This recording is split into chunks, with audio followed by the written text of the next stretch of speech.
Nancy Boucher. Thank you for joining me tonight in my fight against racism. As we all know, racism affects every person's life. It doesn't matter the country you're from, the ethnic background in which you grew up, your sexual preference, religious beliefs. Doesn't matter. So today, we'll focus on the racial backgrounds and how we seem to be divided as a nation more today than ever before. So where did racism originate from? From the human heart. Every person of every race has envy, pride, bitterness, hatred, anger, lust, etc. So this means that everybody has the potential to react this way. So this dates back to the beginning of time. Biblical entries in the New Testament prove that Jewish opposed Gentiles and Paul opposed Peter. So ethnic wars between different tribes in Africa and every other culture known to man have dated back for centuries. Tribes have always believed that they are superior to others. So let's move to actual racism in America itself. So African Americans were living as slaves. So slavery was legal in the United States. African Americans would work for white folks to maintain their land and help care for their children. In exchange, slaves were given a place to live and food for their families. Sounds like an even exchange. However, slaves were mistreated. They weren't able to converse with certain family members in which they worked with. They were beaten, they were sold for money, and they were primarily mistreated in every possible way. Then, that brought on the Civil War. So, it began in 1861, and between the North and the South in the United States, African Americans decided to take a stand for freedom. Then, that brought Mr. Abraham Lincoln as our president into office. On September 22nd of 1862, slavery was, he emancipated the slaves, which was great, and in 1865, the North won and slavery was abolished. Then we have Mr. Adolf Hitler. The Holocaust ran from January 30th, 1933 to May 8th, 1945. Hatred against Jewish people with Adolf Hitler caused one of the highest death tolls caused under one world leader. He was believed to be the second Antichrist following Alexander the Great, who also made many other hatred killings. So the death tolls of the Holocaust are what makes the Holocaust a reputable war. It was believed that there were around 17 million people who died, according to the Huffington Post, although there are many other statistics that are available. So now we're going to jump ahead a few years. Let's talk about now. Black Lives Matter. Everybody knows this movement going on right now. Started on July 13th, 2013. So it originated when it was told that George Zimmerman had called police and stated that there was a suspicious black man who was pacing the streets. Now Zimmerman was told by police not to follow the man, but he did anyway. Eventually Zimmerman stated that he was attacked by Trayvon Martin in self-defense and Zimmerman shot him. Unfortunately, there were no witnesses to this scenario, and George Zimmerman was acquitted of murder charges for the death of Trayvon Martin. So campaigns against violence and systemic racism towards black lives ended up starting this movement.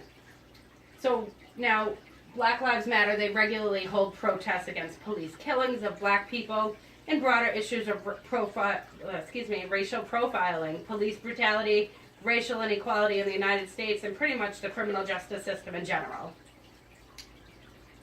Unfortunately, when Black Lives Matter happened, we came out with a riot. So cop cars were destroyed and lit on fire. Violence was evident in this protest, and it quickly turned into a riot. Police officers had to line the streets and tried to protect and serve their neighbors with little relief. And newer protests have definitely become more calmer and more effective and way less violent when you're talking about the Black Lives Matter movement. So presentation is key, always, especially in a movement. The Black Lives Matter have a saying that says, yes, all lives matter, but we're focused on the black ones right now, okay? Because it is very apparent that our judicial system doesn't know that. Plus, if you can't see why we're exclaiming Black Lives Matter, then you're part of the problem. It became offensive to some other people, so they started coming out with the slogan, All Lives Matter, trying not to do racial profiling. So African Americans were definitely bothered by this quote, and Black Lives Matter attempted to voice their opinion. However, with this statement here, they did so in a way that didn't appease many people. So then we come with Blue Lives Matter. Blue Lives Matter began in December 20th, 2014. Sorry. So what this is a counter movement in response to the Black Lives Matter in the United States. It was started after the killings of 2 NYPD police officers, Rafael Ramos and Officer Liao, in Brooklyn, New York on December 20th, 2014, after they were ambushed in their patrol cars. Notice the interracial gathering here. They're really just coming together and really making a difference in, voicing their opinion on what's going on and how they feel about racism. So, as you can see here, we have a nice peaceful protest, which is how the Black Lives Matter protests have been recently, which is great that everybody's getting their voice out there.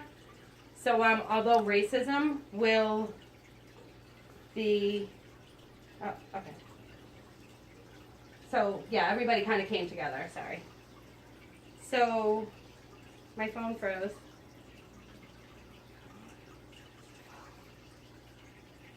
Okay, so it comes to respect of rights. A lot of problems in the world would definitely disappear if we would just talk to each other about them.